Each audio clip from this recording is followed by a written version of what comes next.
Hello. Couple things I want to get into just before I get into the meat of this video. First, Forrest Dell. He's my friend, also known as Ryan. That's his real name. I'm good friends with him from college. I use a lot of his music for all of the videos that I do. He is now on Spotify, and you can buy his stuff on iTunes, and he also has a YouTube channel. If you go to my channel homepage, you can just see him featured there. Give him a check out. He's extremely talented, and I think he's on the rise in Los Angeles. Second order of business. Before we get into, again, the meat of this video, I want you to take, I have a little clip here that I'm going to play where I was at the dealership the other day looking at the metallic blue color of the 2018 STs. There was a triple yellow, there was black, there was the gray, there was all the colors you could ever imagine for that car was sitting on the lot. There were like 8 brand new STs, and then there was also a limited edition RS along with just a regular RS. So I took some video of those. That's what I'm going to play here next. If you don't want to watch that, you can just look at the bottom of your screen, just skip to that time, and you can get right into the heart of the video on the 2020 Focus RS. Enjoy the video. Alright, wanted to show you guys here. This is the blue that I was talking about, the electric blue. I'll look up what it's actually called, but they got a whole bunch of STs in here at Earnhardt Ford. I was unsure about this color. It looks okay in person. There it is with the wheels that I have, and then the upgraded wheels. Looks pretty good.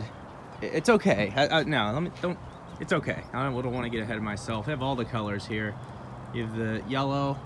You have this is the gray, and then you have the blacks. Whole bunch of STs. All 2018s lined up here. It's raining for once in Phoenix. This one is $32,125. Yeah, it looks okay. It's good to see that color in person. Online, it's a fairly good representation of it. I just don't think it's a great color for the ST, but you know, everyone's opinion varies on what color car they want. So it's ST1 here. Another ST1. This is an ST3, yeah, but ST2, got the whole mix of them. I would say that, yeah, the yellow looks really good. But yeah, there's a quick look. So there's that blue, and then there's my Kona blue, which I just think is an excellent color. So you can kind of get an understanding of what we're looking at. Also down there, you have the limited edition RS. There's only 1,000 of those being shipped to the US, and then just a regular RS over there as well. Might as well go take a look at them. Look at the limited edition RS. Again, the difference is in the front it has a Quaife limited slip differential, black roof liner on top, the black spoiler with the RS logo in the back, which looks pretty sweet. All of them come standard with the upgraded forged wheels. Obviously the Brembo brakes come stock on them. And nitrous blue, and then there's a red color are the two that are offered with it. So this one's listed at just over $43,000, but I mean, it's pretty sick. It's going to be a car that holds value over time, and everyone's always going to respect the RS. So, all right, well, let's get into the video about the new RS that we're going to be looking at, and the rumors coming up on the new RS. It's a black one here. So I hope you enjoyed that clip of the new colors on the ST, and then looking at a special edition RS. Always cool to see things like that. And you know, I'm obviously in the United States, but some of you are outside of the United States where you don't get all of the colors, or vice versa. So thought I would share that. But anyways, on to the rumors that are coming up about now the 2020 Focus RS, which would make sense because it seems like 2019 is when the ST will be revealed, and then it will be a little bit later as to when they reveal the RS. It could even be 2021. We're not exactly sure yet. So much of this is speculation. But here's what's leaking, and here's the source of it. So this is autointernational.nl. I don't know what NL is. Netherlands? I don't know what that is. This is all in a different language that I don't understand. So I found this called DriveMag, drivemag.com, and it says, according to Auto International, which I just was, the next Focus RS is going to be an electrified machine, and it's going to be capable of hitting 60 in 4 seconds, and it should have a mild hybrid powertrain with up to 400 horsepower and 600 Newton meters sent to all 4 wheels. So most of that power is going to come from the 2-liter EcoBoost turbo engine, which is interesting. So it looks like they're dropping the 2.3, which there have been issues with, but Ford has since released an update to fix that issue. It is also going to be shedding 50 kilograms in weight. For my US viewers, that's 110 pounds.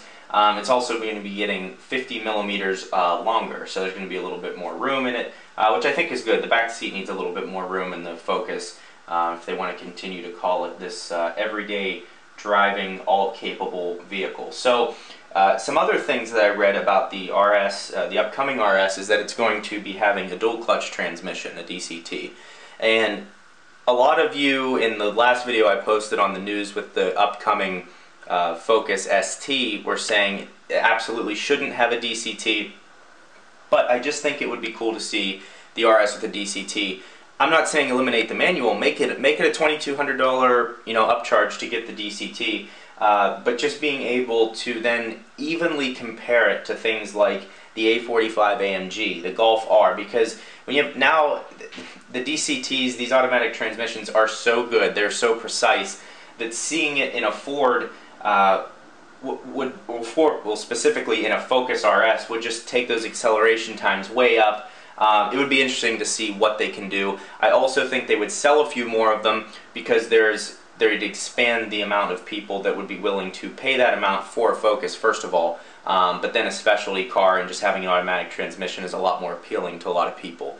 The good thing is there, now a lot of you are saying there's no way you should be putting a DCT in a Focus RS or in this level of cars. And I hear that argument. Someone brought it up in the comments in the last video. They were saying in this level of cars, the DCTs are not as well developed. It's not like you're buying a Porsche and you're getting an automatic transmission. It's a PDK that it's very smooth, it's not clunky, it's great. And the argument is, well, for this level of car, you shouldn't be putting in a DCT. It's not as revised. I just think it would be interesting. I'm a manual lover, all the way. But at the same time, I like to see them create a business case to continue to be able to build these cars, because if they're not selling them, they're not going to build them. So having an automatic transmission in some of them wouldn't be as bad of a thing because they would sell more units. I think the ST should always be offered in a manual, but I think the RS, because of the capability of the car, would be interesting to see what a DCT could do. So interested to hear your feedback on that. Again, I'm not trying to kill it, I'm just saying it would be interesting. So that's that. Looking at the pictures, I mean, here's the 2016 RS, just absolutely beautiful, like the one I just showed you in the video there. It's still a stunning car. Stealth Gray is my favorite color scheme in this, just because it makes the blue accents pop that are in the front, the brake calipers, things like that, stitching on the seats. It just looks really cool. I'd love for us to be able to get the Shell Recaro seats that Europe and seems like most of the rest of the world gets.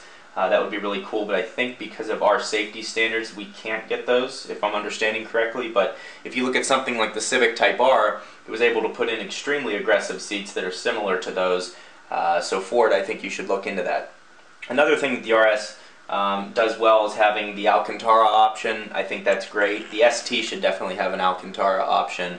The base cloth seats in the ST I don't like. The ST2 seats are not bad, and the ST3 seats I think are great, but still I'd rather, full leather in the ST3, I'd rather have some Alcantara trimming, and I think they need to be widened a little bit just to make you kind of fit better. So that's where I stand with it. I also think the interior of the RS needs to be way more specialized over that of the ST. Right now they're so similar, and like I said in a previous video, that's my reason for not looking to get an RS. Not saying that I won't eventually, but I wouldn't trade my ST up for an RS just because it doesn't differentiate itself enough on the interior. I know the drivetrain, I know it's way faster, I know all that stuff, but if I'm going to spend that amount of money, I want it to be totally different, and for me the RS just doesn't change enough for that. I am going to be doing some type of a review on the RS here as soon as possible. I know a couple people that own them, so I will be bringing that content to all of you, but I still have so much to do with the ST. Some really good videos I've been working on, just having some technical difficulties making it all happen. But it's all coming soon. If you're still with me in the video, go ahead and drop a like on it. Subscribe if you're not already subscribed to the channel. I bring you news videos like this. I go in depth on my Focus ST, and I also do reviews. So we have plenty of content to come. We're just getting started. Interested to see what your feedback is though on the upcoming RS.